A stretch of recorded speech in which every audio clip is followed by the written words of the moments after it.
Bien, el tema de hoy es aparato osteoarticular. Vamos a hablar del tema a partir de un caso clínico sobre un paciente con una malformación que es la displasia de cadera.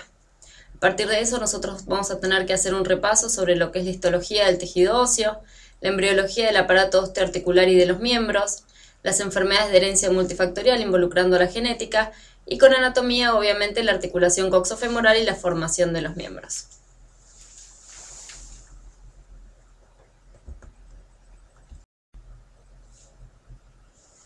Bien, se trata de un paciente de 4 semanas de vida que concurre a la consulta de un centro de salud para su control habitual. Cuando le interrogamos sobre sus antecedentes familiares, refiere la madre que es una madre diabética y no tiene ningún otro antecedente importante. Con respecto a los antecedentes perinatales, se trató de un embarazo controlado, de un parto a término por vía vaginal, distóxico, con una presentación de tipo pelviana. El Apgar al nacimiento fue de 9-10, con un peso de 4,5 kilos, una talla de 50 centímetros y un perímetro cefálico de 34 centímetros.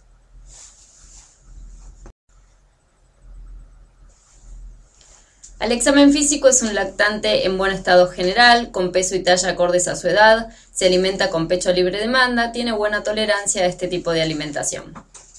El examen físico por aparatos revela un aparato cardiovascular normal, con un primer y un segundo ruido presentes en los 4 focos, los silencios libres y los pulsos periféricos son positivos y simétricos. Con respecto al aparato respiratorio no presenta ningún dato positivo y el aparato digestivo tiene un abdomen blando, depresible con ruidos hidroaéreos positivos. El sistema nervioso tiene una fontanela permeable, los reflejos arcaicos están presentes. Con respecto al sistema urogenital no tiene ninguna particularidad, son acordes a su edad y a su sexo. Y en el músculo esquelético reconocemos una simetría de pliegues en miembros inferiores. Cuando le realizamos la maniobra de Ortolani y de Barlow, esta resulta positiva en la cadera derecha. A su vez, nos damos cuenta que presenta un pie talovalgo derecho, que es un pie en máxima flexión dorsal. Aclarando un poquito los temas que vimos hasta ahora, el test de Apgar es un test que se le hace a todos los recién nacidos, en donde se evalúa la frecuencia cardíaca, el esfuerzo respiratorio, el tono muscular, la irritabilidad y el color del recién nacido. Esto se toma al minuto y a los 5 minutos del nacimiento, y si el paciente presenta un test de Apgar entre 0 y 4, se trata de un deprimido grave que requiere reanimación, entre 5 y 6 un deprimido moderado, que también frecuentemente requiere reanimación, y más de 7 se trata de un recién nacido vigoroso. Recordamos que nuestro paciente tenía un test de Apgar de 9 al minuto y de 10 a los 5 minutos. Con respecto a los parámetros de normalidad para todo recién nacido, el peso habitual es entre 2,5 kilos y 4 kilos. Nuestro recién nacido pesaba 4,5 kilos, está por arriba del peso normal. Tiene una talla de 50 centímetros y un perímetro cefálico entre 34 y 35 centímetros. También nuestro recién nacido presentaba una simetría de pliegues. En estas imágenes se puede apreciar en una imagen de frente la simetría de pliegues en el miembro inferior derecho. A su vez, también vemos la foto como es la imagen en la parte dorsal.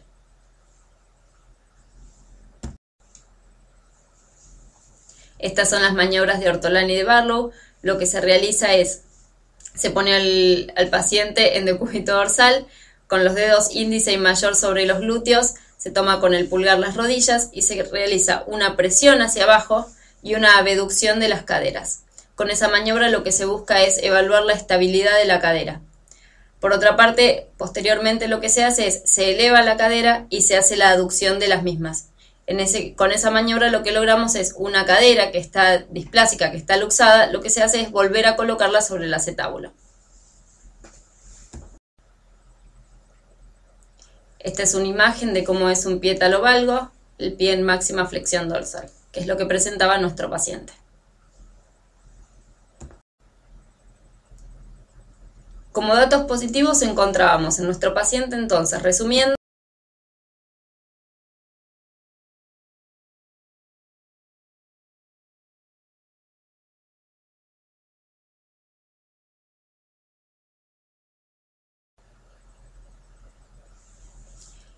¿qué estudios complementarios le realizaríamos a este paciente en primer lugar?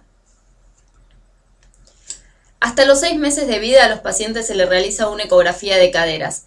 En este paciente específicamente por los hallazgos al examen físico, como es la simetría de pliegues y el pie talovalgo, pero igual a todos los nacidos entre el nacimiento y los 4 meses hasta los 6 meses inclusive se les realiza ecografía de caderas. En caso de haber superado los 6 meses de vida y que esta ecografía no se haya realizado, ya el estudio complementario que se realiza es una radiografía de caderas.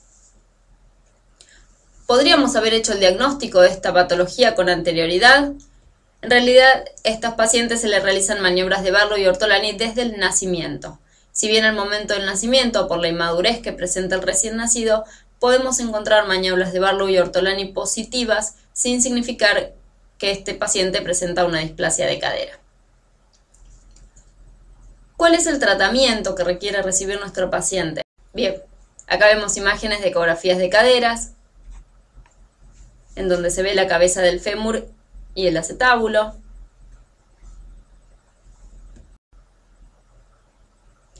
Y en este siguiente diapositiva encontramos una radiografía de caderas como se ve, en donde se observa el acetábulo, la cabeza femoral y cómo están articuladas ambas dos en una radiografía de caderas normal.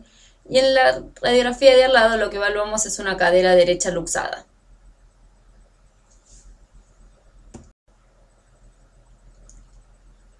Y ahora sí, volviendo al tratamiento del paciente, el tratamiento de elección son férulas y el arnés de Pavlik. En caso de no conseguir el arnés de Pavlik o hasta el momento en que este arnés se consiga, lo que se le coloca al paciente es un doble pañal. En esta diapositiva vemos fotografías de cómo es un arnés de Pavlik y lo que se busca es la abducción y la flexión de las caderas. En caso de que esta patología no responda a la colocación del arnés de Pavlik o que el diagnóstico se haya hecho en forma tardía, al paciente se le pone un yeso.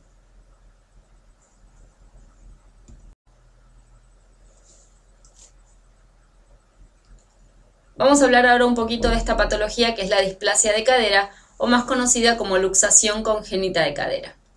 Esta patología es el resultado de la disrupción normal entre el desarrollo del acetábulo y la cabeza del fémur. Esta pérdida del contacto entre las articulaciones detiene el proceso de osificación. Los factores que están implicados en el desarrollo de la displasia o luxación de cadera es una laxitud aumentada de la cápsula, un desarrollo insuficiente del acetábulo y de la cabeza femoral. Con respecto a la epidemiología de esta enfermedad, se trata de una afección multifactorial. Si recordamos que la herencia multifactorial es aquella compuesta por genes, es poligénica, más factores ambientales que favorezcan el desarrollo de la patología. Tiene que haber antecedentes familiares, la ascendencia latina es otro factor de riesgo que encontramos, el sexo femenino, con una incidencia mayor en este sexo de 10:1, una desproporción fetopélvica, la macrosomía fetal, como presentaba nuestro paciente con un peso de nacimiento de 4,5 kilos, y la presentación pelviana. Con respecto al diagnóstico, lo más importante siempre es un buen interrogatorio, un examen físico completo, observando que no haya simetría de pliegues, las maniobras de Barlow y Ortolani, realizarla todos los meses. En caso de que uno presente asimetría de pliegues o las maniobras de Barlow y Ortolani sean positivas, se le realiza la ecografía de caderas, recordemos hasta los 6 meses, y después de los 6 meses hacemos la radiografía de las caderas. ¿Qué es lo que se evalúa en una radiografía de caderas? Lo que se evalúa es que la cadera esté articulada con la cabeza, con el acetábulo. Se trazan dos líneas, ¿sí? Las líneas de Chiodin-Rivarola o las líneas de Ombredan, que lo que se hace es, se divide a la cadera en dos mitades, se trazan líneas, una que va por el límite del acetábulo, la otra por el límite de la cabeza femoral, y se observa que estas dos líneas no deben cruzarse o cruzarse después de la línea media. En cambio, si estas dos líneas se cruzan previo a la línea media, se trata de una cadera luxada. Este tipo de líneas se pueden realizar tanto en ausencia como en presencia de núcleos de osificación. Los núcleos de osificación, recordemos que se forman más o menos entre los 4 y los 6 meses de vida. Cuando los núcleos de osificación están presentes, también se pueden usar las líneas de Ombredan. Lo que se hace es se traza una línea por el límite entre la cadera y el límite que marca el límite entre la cadera y la cabeza del fémur. Una cadera normal, el núcleo de osificación debe quedar en el ángulo ínfero interno. En caso de que quede en cualquier otro sector, se trata de una cadera luxada. Apreciamos en esta radiografía la luxación de la cadera izquierda. Acá vemos un poco la clasificación de las displasias de cadera, en donde el grado máximo de las displasias es la luxación. Como tratamiento para esta patología, antes de los 6 meses, lo ideal es la colocación del arnés de Pavlik con una flexoabducción máxima de 180 grados. Generalmente el tratamiento se realiza por 4 meses. Entre los 6 meses y los 2 años se puede colocar otro tipo de férula o incluso los yesos. Y después de los 2 años ya no tiene sentido ni la colocación de la férula ni la colocación de los yesos, sino que el único tratamiento posible para esta patología es la reducción quirúrgica. Por supuesto que posteriormente a una reducción quirúrgica el paciente va a quedar con secuelas.